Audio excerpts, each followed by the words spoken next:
A presidente do Banco do Brasil, a Tarciana Medeiros, afirmou que o banco está no seu maior nível de inadimplência no agronegócio já vista na história. Essa proporção, segundo ela, já está inclusive presente no balanço que foi publicado pelo banco. E durante uma transmissão aberta, a executiva disse que agora o banco está judicializando essas questões. Sobre essa história longeva do Banco do Brasil com o setor, eu converso agora com o analista da Levante Inside, o João Abduni, com quem eu tenho o prazer de dividir tela de receber aqui no CNN Money News. Muito bem-vindo, bom dia, João. Bom dia a todos, um prazer falar com vocês novamente. O prazer é nosso. João, a gente acompanhou essas falas, né, da presidente do Banco do Brasil, da Tarciana Medeiros, dizendo que a inadimplência alcançou o maior nível da história, mas que essa provisão já estava presente no balanço. Eu queria entender como é que essa perspectiva mais conservadora, né, indicada pela presidente do Banco do Brasil, evitou um novo massacre do preço das ações do Banco do Brasil. A gente já tinha acompanhado, né, porque havia uma expectativa anterior, muito embasada tanto no relatório do Banco Central, quanto também em relatório de instituições privadas, acerca dessas leituras do que seria o resultado do Banco do Brasil, mas o que impediu exatamente que fosse um massacre do preço da ação? Eu vou dar um passinho antes. Embora o consenso dos analistas estivesse em 4,9 bilhões de reais para o lucro do segundo trimestre, como você bem colocou, o Banco Central faz uma divulgação mensal dos resultados de todos os bancos, incluindo eles do Banco do Brasil. Então já tinha casas ali revisando o lucro do Banco do Brasil para 3,3 bilhões de reais, com as divulgações já conhecidas de abril e maio, né?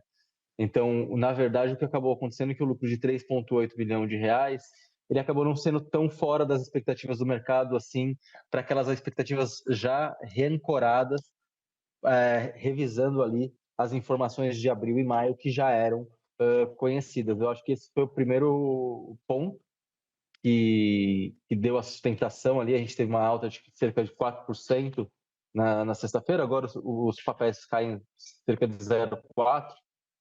Então, o papel na margem reagindo ali positivamente pós-resultado, embora o resultado tenha apresentado uma queda de lucro ali de cerca de 60% ano contra ano, que é de fato um resultado ruim, né? Mas acho que as questões do banco também ter retornado ali com guidance, né? Apesar do mercado achar muito otimista ali, o guidance que traz ali pelo menos 20 bilhões de reais de lucro para o ano, que parece elevado, mas tiveram algumas movimentações ali que o mercado pode ter entendido como de forma positiva. A não expansão, até redução da carteira de crédito do agro ali, comentaram de algo como 260 bilhões nos últimos 12 meses para 230 para o próximo ano safra, que seria uma redução, né? Medidas de reestruturação da maneira com que o banco concede crédito para o setor agro, com garantias fiduciárias e também ali judicialização, como você bem colocou, ações que o banco até então não fazia, tudo isso para se adequar ali às novas exigências da 4966, que é a nova norma de provisionamento do banco, que é bem mais rígida do que a norma anterior. Você citou esse nível de judicialização, né, essa nova estratégia, na verdade, do Banco do Brasil de judicializar esses casos de inadimplência. Eu queria entender como é que isso pode afetar exatamente esse core business do Banco do Brasil, essa perspectiva de que esse nível de judicialização ele aumente, não pode afastar esse relacionamento com as empresas do agronegócio? O banco pode perder market share com relação aos demais bancos, mas as práticas que o Banco do Brasil começou a adotar, ela é similar a práticas que os demais bancos já vinham adotando, né? Então, o banco era um pouco mais flexível ali na negociação com os clientes, mas devido à elevação da inadimplência, principalmente na carteira agro, o banco está partindo ali para medidas ali que seriam tidas como as melhores práticas do mercado. Então, esses clientes que estão com nível de inadimplência mais elevados, eles vão acabar encontrando ali mais ou menos o mesmo nível de rigidez, pelo menos em todos os grandes bancos. Eventualmente, em, em bancos que topem pegar um pouco mais de risco, talvez o nível de garantia seja menor, mas também a capacidade de crédito fora dos 5, 6 maiores bancos do país ali é pequena também, né? Então, a grande maioria ali do crédito agro deve ficar dentro das grandes instituições e o Banco do Brasil deve continuar sendo mais representativo. João, dando uma olhadinha aqui nos números, né, de acordo com o Banco do Brasil, essa inadimplência ela foi detectada, concentrada, principalmente em cerca de 20 mil grandes clientes.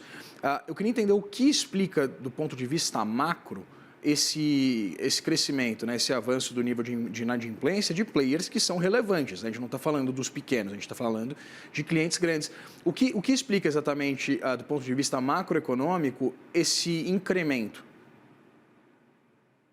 Você teve ali ao longo do pós-pandemia, ali 20, 21, 22 preços de soja e milho bastante elevados e uma expansão da produção aqui no Brasil dessas linhas e até então linhas de crédito que o Banco do Brasil majoritariamente vinha liberando crédito, porque você tinha expansão da plantação, você tinha expansão da carteira de crédito nessa linha, sem um nível alto de inadimplência, porque os preços da soja e do milho estavam elevados, sem nenhuma quebra. A partir do ano de 23, principalmente 24 e 25, você teve quebra da safra em 24 e queda nos preços internacionais, principalmente dessas duas commodities, também ali pegando parte da agropecuária também, e também a questão de açúcar etanol também pesando um pouco. Então, você teve um crédito que já havia sido expandido, em várias empresas que ficaram alavancadas, né, nesse momento, com o preço das commodities caindo, e você ainda, adicionalmente, teve uma quebra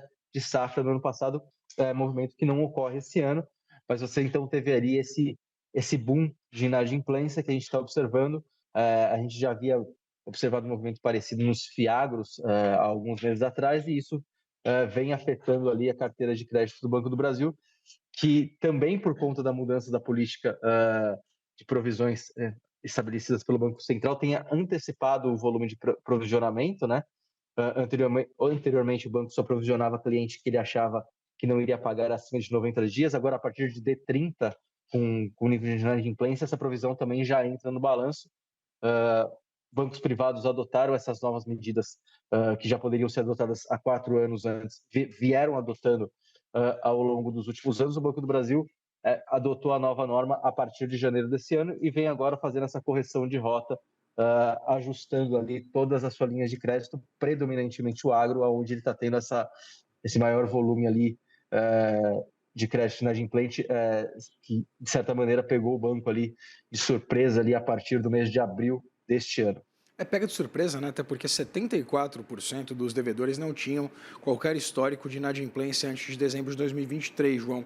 E aí eu queria entender, a partir desse cenário que você desenha, a gente pode considerar que esses fatores eles são sazonais, eles são pontuais, ou a gente pode discutir de uma forma mais ampla uma possibilidade, por exemplo, de algum tipo de mudança do ponto de vista de tendência ou de tese por parte do Banco do Brasil? Eu queria entender se esse impacto, exatamente com essa inadimplência, né, do setor do agronegócio, envolvendo crédito, é algo pontual, ou a gente pode esperar isso, né, de uma forma um pouco mais premente, um pouco mais com alguns impactos a médio e longo prazo também?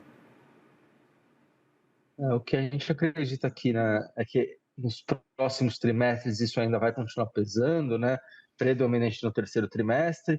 A partir do quarto trimestre de 2025, a gente já deveria ver um arrefecimento na PDD, não só na carteira agro, mas como um todo. E aí, a partir do ano de 2026, o banco já readequado a todas essas questões, tanto das novas normas, quanto de um nível mais elevado de inadimplência, uma vez que o banco já identificou esse grande parte desses clientes, desses novos devedores duvidosos, né? O banco começa a trabalhar de uma maneira mais seletiva. Não é exatamente a mesma coisa, mas aconteceu parecido com o Bradesco e Santander nos últimos anos. Acho que o Banco do Brasil vem passando por um processo razoavelmente parecido, onde a rentabilidade do banco cai por cerca de 4 trimestres ali, e à medida que você identifica esses devedores duvidosos, você suspende o crédito para eles. É óbvio que continuam apresentando alguns novos clientes inadimplentes que você não esperava, mas você, na margem, vai regulando as próximas safras dos créditos, e em cerca de 12 meses a partir do início do problema, que foi ali desde o primeiro trimestre de 2025. Então, quando a gente tiver o resultado do primeiro trimestre de 2026, o banco já deveria estar voltando a uma normalidade. A gente espera que o terceiro trimestre ainda seja bastante pressionado, assim como foi esse segundo, e a partir do quarto a gente já deveria enxergar algum nível de melhoria ali na lucratividade do Banco do Brasil. João, eu estava dando uma olhadinha aqui nos números novamente. As despesas administrativas cresceram 4,7%, com destaque para aumentos com gasto com pessoal.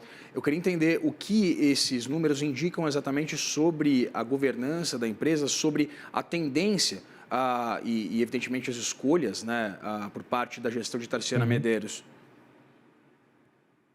Com relação à parte de índice de eficiência, o banco tem um nível bastante baixo, ali cerca de 28%, que é mais baixo, inclusive, que os bancos privados. A elevação de 4,5 ano contra ano, se foi esse o caso, pelo que eu entendi, seria algo em linha com a inflação, né? O banco não tem abusado assim dos gastos de despesas com funcionários, esse tipo de coisa. Aonde tem pego mais ali o banco foi nessa questão dele ter não feito como os bancos privados de adotar a nova norma 4966, que exigia uma série de mudanças ali nos critérios de provisão, como os bancos privados já vieram fazendo ao longo dos últimos anos. Então, ele começou a adotar a nova norma a partir do momento que ela entrou em vigência, em janeiro desse ano. Isso sim foi um problema, foi uma decisão da gestão que a gente pode questionar ou não, mas não é um problema regulatório nem um problema de gastos, né? E o outro ponto ali que talvez o banco tenha expandido ao longo dos últimos anos, e aí não dá nem para ter exata certeza se foi só na gestão da atual mandatária ou se isso já é alguma expansão de carteira de crédito do agro que se empolgou, talvez ali, mesmo na gestão da equipe do ex-presidente Bolsonaro. Mas o fato é que certamente expandiu mais a carteira do crédito agro do que deveria ter sido feito. Isso se apresenta nos números. Ouvindo o call de resultados, me pareceu algo bastante pé no chão ali. Você reduziu o payout para proteger o balanço do banco, reduziu a expansão de crédito aonde eles estão enxergando maior problema, na carteira agro e também micro e pequena empresa, ou seja, pôs um pé no freio e aumentou o nível de garantias ali, garantia fiduciária para dar crédito agro. Então, meio que normalizando as operações do Banco do Brasil, com as práticas que já vêm sendo adotadas pelos demais bancos.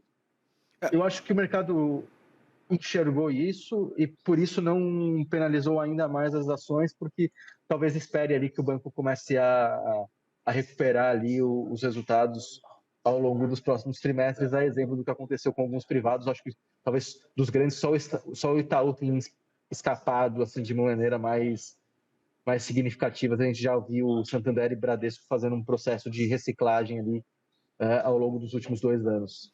Você citava exatamente esse nível de provisionamento e a redução do payout. Queria entender se há correlação entre esses dois números e qual é a capacidade do banco de incrementar exatamente esses recursos para provisionamento por causa dessa inadimplência crescente. O banco já havia subido para 10 bilhões de reais as provisões no primeiro trimestre. Ele subiu de 10 para 15, então é bastante provisão. Isso fez com que o lucro do banco saísse de 9 bilhões para cerca de 6 bilhões e agora para 3,8 bilhão. O banco pode seguir implementando esse elevado número de provisão.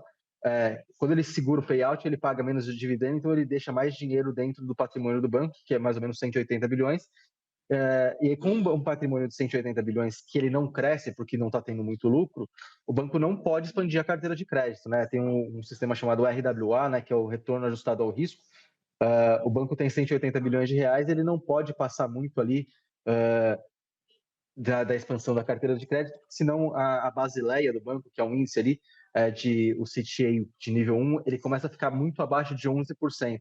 E aí já começa a ficar perigoso para o próprio risco da instituição. Por enquanto, a instituição tem um patrimônio de 180 bilhões de reais, uma cobertura de 11% no nível 1 da Basileia, é um banco seguro. Se o banco começasse, por exemplo, a expandir crédito sem ter lucratividade, ele ia começar a consumir eventualmente patrimônio do banco e isso poderia levar até, num cenário mais de agravamento, a redução do patrimônio do banco e num cenário extremo até a quebra do banco. Mas não é o cenário nem de longe que a gente está vendo agora, porque eles já estão tomando as medidas para frear ali a expansão de crédito aonde eles estão enxergando o risco.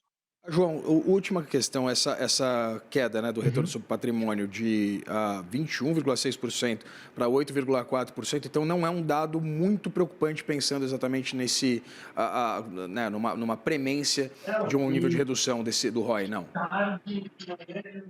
É preocupante, assim, para o acionista, é muito mais interessante que você tenha um ROI de 20, ou pelo menos 15, entre 15 e 20 é um ROI normal para os bancos brasileiros.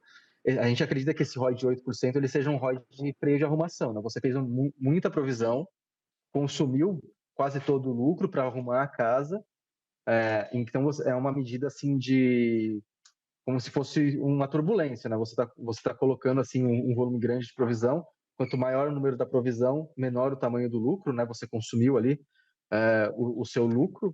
Se ele tivesse feito uma provisão de 10, o lucro seria algo como 8,5, 9, que era igual ao que vinha antes, mas ele não pode fazer porque ele já está enxergando que a inadimplência está vindo, então ele tem que ficar subindo, e aí ele não pode ficar expandindo a carteira naquela linha, porque ela está visivelmente dando problema, né? Então, a inadimplência sobe, você é obrigado a subir a provisão, porque senão você vai deixar seu balanço com índice de cobertura baixo.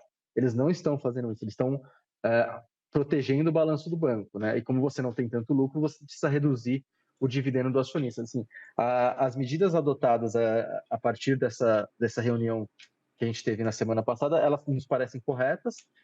Talvez elas tenham que ser mais intensas ou demorem um pouco mais do que eles estão acreditando, porque a gente efetivamente precisa esperar que o problema seja solucionado, mas a direção das medidas que eles estão tomando são medidas conservadoras. O que seriam medidas arriscadas? Aumentar o payout, aumentar a carteira de crédito em linhas que você está tendo problema, aí você poderia começar a consumir o patrimônio do banco. Perfeito. Conversei aqui com o João Abduni, que é analista da Levante Insight, que eu agradeço pela disponibilidade de conversar com a gente aqui no Money. Obrigado. Eu agradeço, é sempre um prazer poder falar com vocês. O Até a prazer é próxima. nosso. Até mais.